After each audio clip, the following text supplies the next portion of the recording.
नमस्कार। आज हम सुप्रीम कोर्ट के एक ताज़ा और कह सकते हैं कि काफ़ी अहम फैसले पर गहराई से नज़र डालेंगे। ये फैसला जुड़ा है शिक्षक पात्रता परीक्षा यानी टेट की अनिवार्यता से। और जाहिर है इसका असर देश भर के लाखों शिक्षकों और स्कूलों पर पड़ने वाला है।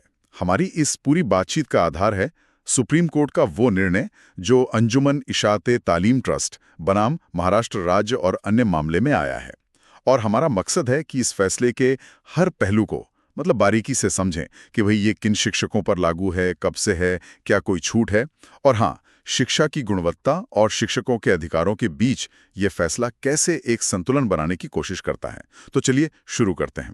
तो सबसे पहला सवाल, सबसे बुनियादी बात, इस फैसले का सबसे बड़ा टेक अवे क्या है? क्या अब ये मान लिया जाए कि भारत में शिक्षक बनने के लिए टेट पास करना ही होगा, खासकर उनके लिए जो अब नई नौकरी ढूंढ रहे हैं? हाँ, बिल्कुल। इस मामले में सुप्रीम कोर्ट ने कोई शक, कोई गुंजाइश नहीं छोड़ी है।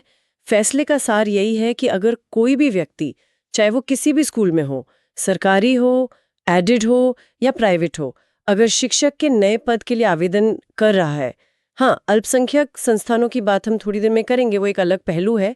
तो हाँ, नए पद के लिए टेट पास करना अब एक अनिवार्य शर्त है। मतलब इसके बिना आप नियुक्ति प्रक्रिया में शामिल ही नहीं हो सकते। ये अब एक बेसिक क्वालिफिकेशन बन गई है। अच्छा, और ये सिर्फ नई भर्ती पर है या जो पहले से पढ़ा रहे हैं, मान लीजिए उन्हें प्रमोशन चाहिए, तो उन पर भी असर पड़ेगा इसका? ये भी एक बहुत अहम बात है जिसे कोर्ट ने साफ कर दिया है। ये अनिवार्यता सिर्फ नई नियुक्ति तक ही नहीं है।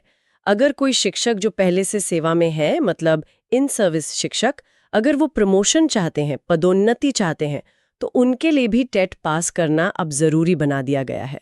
कोर्ट ने बिल्कुल स्पष्ट कहा है, बिना टेट पास किए नियुक्ति या प्रमोशन के लिए किसी उम्मीदवार के नाम पर विचार किए जाने का अधिकार ही नहीं रहेगा। विचार किए जाने का अधिकार ही नहीं रहेगा। अच्छा, जी, तो आप कह सकते हैं कि टेट अब करियर में आगे बढ़ने के लिए भी एक सीढ़ी बन गई है। ये तो काफी मतलब सीधा नियम लगता है। नई नौकरी या प्रमोशन तो टेट पास करो। लेकिन जैसा कि अक्सर होता है, असली पेचीदगी तो उन शिक्षकों के मामले में आती है जो सालों से पढ़ा रहे हैं, शायद तब से जब टेट था ही नहीं, या कम से कम आरटीई कानून 2009 लागू नहीं हुआ था। उसी कानून के तहत तो टेट आया था, है ना, गुणवत्ता सुधारने के लिए। हाँ, बिल्कुल। तो उन पुराने अनुभवी शिक्षकों का क्या क्या उन पर भी ये नियम लागू होगा? आपने बिल्कुल सही मुद्दा उठाया है। यही वो जगह है जहां कोर्ट को, आप कह सकते हैं कि कानून और जमीनी हकीकत के बीच एक रास्ता निकालना पड़ा। अदालत ने ये माना कि हाँ, उन शिक्षकों की स्थिति अलग है जो आरटीए या टेट की अनिवार्यता लागू होने से पहले से सेवा में है। तो उनके लिए कोर्ट ने उनकी बची हुई सर्विस, मतलब रिमेनिंग सर्विस टेन्योर के आधार पर एक समाधान निकाला है। उसमें मूल रूप से 2 ग्रुप बनाए हैं। अच्छा, 2 ग्रुप क्या हैं वो और उनमें क्या फर्क है? पहला ग्रुप उन शिक्षकों का है जिनकी रिटायरमेंट में अब 5 साल से कम का समय बचा है। जी। इनके लिए कोर्ट ने एक तरह से कह सकते हैं कि सहानुभूति दिखाई है, एक व्यवहारिक नजरिया अपनाया है। उन्हें एक बड़ी राहत दी गई है। ऐसे शिक्षक बिना टेट पास किए अपनी बाकी नौकरी पूरी कर सकते हैं और रिटायर हो सकते हैं। उनके रोजगार पर कोई सीधा खतरा नहीं है। ये तो उनके अनुभव का सम्मान हुआ एक तरह से। जी। लेकिन क्या कोई शर्त भी है इसके साथ, जैसे आपने प्रमोशन की बात की थी? हाँ हाँ, बिल्कुल। यहीं पर एक महत्वपूर्ण पेच है। ये जो राहत है, ये सिर्फ नौकरी में बने रहने के लिए है। अगर इस ग्रुप के शिक्षक, मतलब जिनकी सर्विस 5 साल से कम बची है, अगर वो रिटायरमेंट से पहले प्रमोशन चाहते हैं, तो उन्हें भी टेट पास करना ही होगा। अच्छा, तो प्रमोशन नहीं मिलेगा बिना टेट के? जी नहीं, बिना टेट पास किए उन्हें प्रमोशन का फायदा नहीं मिलेगा। तो मतलब कोर्ट ने सेवा जारी रखने दी, लेकिन प्रमोशन के लिए गुणवत्ता के मानक पर कोई समझौता नहीं किया। समझ गया। तो ये हुई 5 साल से कम वालों की बात। अब दूसरा ग्रुप, जिनकी नौकरी में अभी 5 साल या उससे ज्यादा का वक्त बाकी है, उनके लिए क्या? हाँ, उनके लिए नियम काफी सख्त हैं। सुप्रीम कोर्ट ने साफ निर्देश दिया है कि ऐसे शिक्षक जिनकी रिटायरमेंट में 5 साल या उससे ज्यादा समय है, उन्हें इस फैसले की तारीख से, ध्यान दीजिएगा, 2 साल के अंदर टेट पास करना होगा। 2 साल? सिर्फ 2 साल? जी हाँ, सिर्फ 2 साल। ये एक तय समय सीमा है, इसमें कोई छूट नहीं है। अरे बाप रे, ये तो हजारों शिक्षकों के लिए बहुत बड़ी चुनौती होगी। नौकरी भी करो और परीक्षा की तैयारी भी, और अगर कोई इन 2 सालों में नहीं कर पाया टेट पास, तो फिर क्या होगा? उसके नतीजे काफी गंभीर हैं। कोर्ट ने साफ कहा है कि अगर ऐसे शिक्षक इस 2 साल की अवधि में टेट पास नहीं कर पाते हैं, तो उनकी सेवाएं खत्म की जा सकती हैं। सेवा खत्म मतलब नौकरी से निकाला जा सकता है? जी हाँ, बिल्कुल। उन्हें सेवा से हटाया जा सकता है और नियमों के मुताबिक सिर्फ टर्मिनल बेनिफिट्स जैसे ग्रेच्युटी, पीएफ वगैरह ही मिलेंगे। ये कोई सलाह नहीं है, ये कोर्ट का बाध्यकारी निर्देश है। ओह, इससे यकीनन बहुत सारे शिक्षकों पर दबाव बढ़ेगा। अब ये देखना होगा कि राज्य सरकारें इसे कैसे लागू करती हैं और क्या वो शिक्षकों की मदद के लिए कोई ट्रेनिंग वगैरह का इंतजाम करती हैं या नहीं। ये वाकई एक बड़ा कदम है। इसके असर बहुत गहरे होंगे। अच्छा, अब एक और थोड़ा और उलझा हुआ मुद्दा उठाते हैं, अल्पसंख्यक शिक्षण संस्थान यानी माइनॉरिटी इंस्टीट्यूशंस। संविधान का अनुच्छेद 30 उन्हें अपने संस्थान चलाने का अधिकार देता है और पहले खासकर 2014 के एक बड़े फैसले के बाद यही समझा जाता था कि आरटीई कानून और उसकी शर्तें जैसे टेट इन पर पूरी तरह लागू नहीं होती। क्या इस नए फैसले ने वो स्थिति बदली है? बिल्कुल, ये इस फैसले का शायद सबसे ज्यादा कह सकते हैं कि बहस वाला हिस्सा है।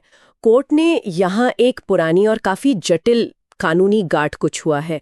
जैसा आपने कहा, 2014 में एक संविधान पीठ थी, मतलब 5 या उससे ज्यादा जजों की बेंच जिसके फैसले का वजन ज्यादा होता है।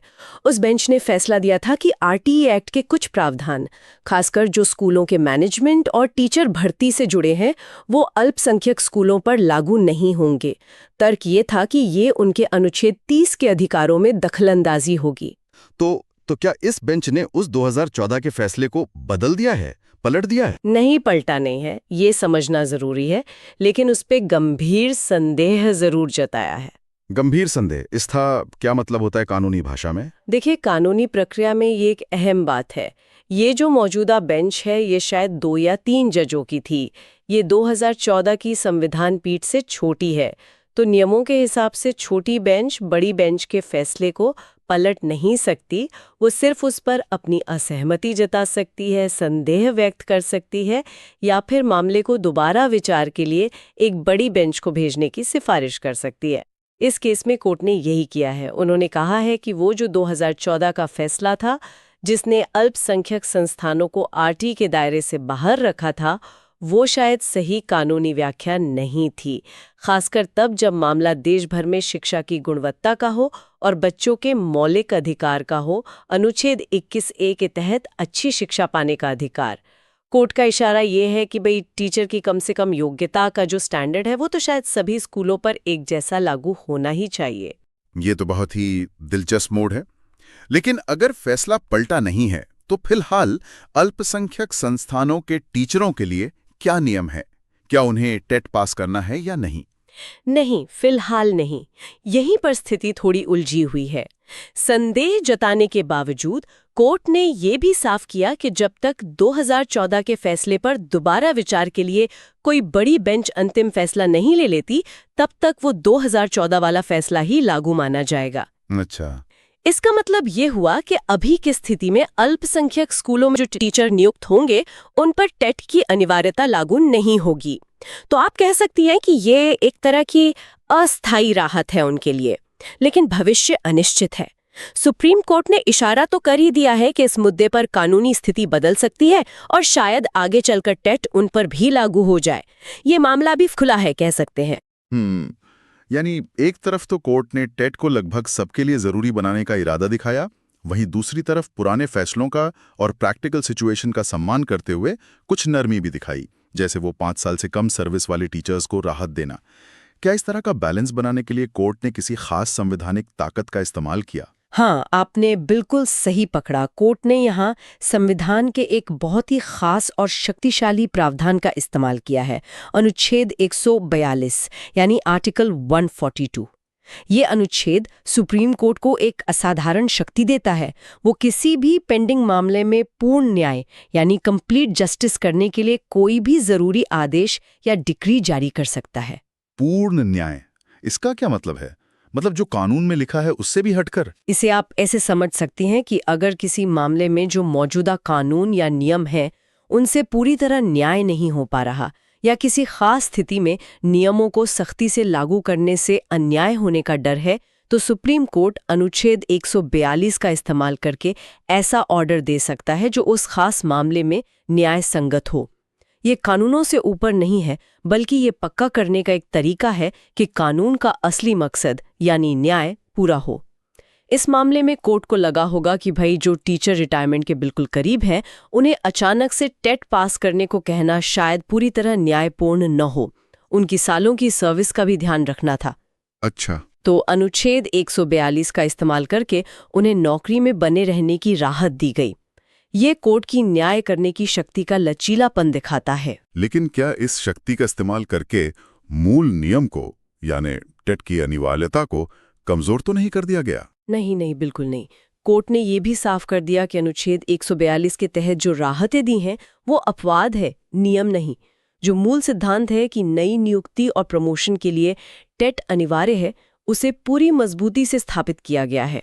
कोर्ट ने यह भी साफ किया कि टेट पास करना सिर्फ एक फॉर्मेलिटी नहीं है, बल्कि ये योग्यता का एक बेसिक पैमाना है।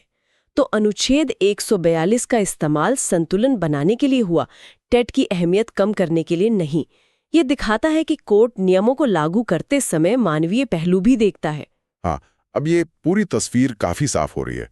तो अगर हम इस पूरी बातचीत को समेटें तो मुख्य बातें क्या निकल कर आती हैं? हाँ, बिल्कुल। चलिए मुख्य बिंदुओं को एक बार फिर से देख लेते हैं।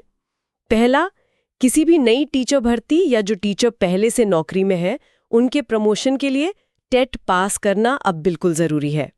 इसके बिना कैंडिडेट के नाम पर विचार ही नहीं होगा। दूसरा, जो शिक्षक पहले से सेवा में है, उनके लिए नियम उनकी बची हुई नौकरी पर निर्भर करते हैं। अगर 5 साल से कम सर्विस बची है तो वो रिटायरमेंट तक नौकरी में बने रह सकते हैं, लेकिन प्रमोशन चाहिए तो टेट पास करना होगा। और अगर 5 साल या उससे ज्यादा सर्विस बची है तो इस फैसले के बाद 2 साल के अंदर टेट पास करना ही होगा, वरना नौकरी जाने और सिर्फ टर्मिनल बेनिफिट मिलने का खतरा है। तीसरा, अल्पसंख्यक शिक्षण संस्थानों के टीचरों के लिए फिलहाल टेट अनिवार्य नहीं है, लेकिन सुप्रीम कोर्ट ने 2014 के फैसले पर गहरा संदेह जताया है। मतलब भविष्य में ये स्थिति बदल सकती है। राइट। और चौथा, कोर्ट ने ये संतुलन बनाने और कुछ व्यावहारिक राहतें देने के लिए संविधान के अनुच्छेद 142 का इस्तेमाल किया, लेकिन टीईटी की जो बुनियादी जरूरत है उसे कमजोर नहीं होने दिया।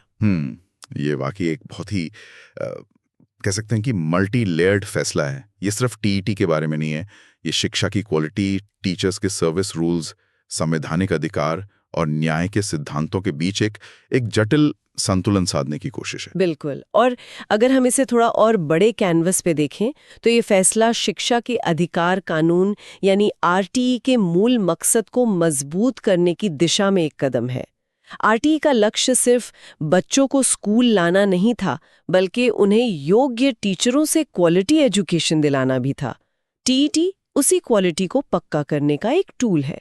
ये फैसला उस टूल की अहमियत को और बढ़ाता है। हाँ, सही कहा। और साथ ही ये भी दिखाता है कि हमारी न्यायपालिका कैसे कानूनी सिद्धांतों को जमीनी हकीकत से जोड़ने की कोशिश करती है।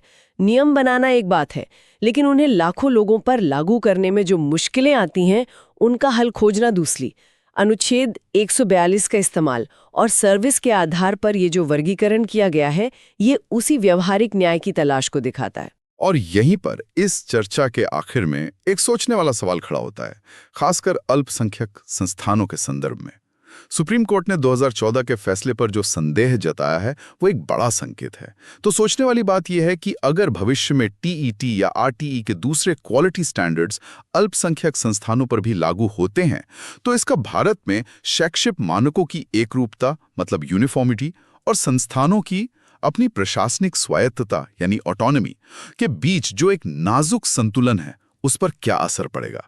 क्या हम सभी तरह के स्कूलों के लिए, चाहे उन्हें कोई भी चलाए, ज्यादा समान नियमों की तरफ बढ़ रहे हैं? ये एक ऐसा सवाल है जिसका जवाब शायद आने वाले वक्त में मिलेगा और जिस पर नजर बनाए रखना जरूरी होगा।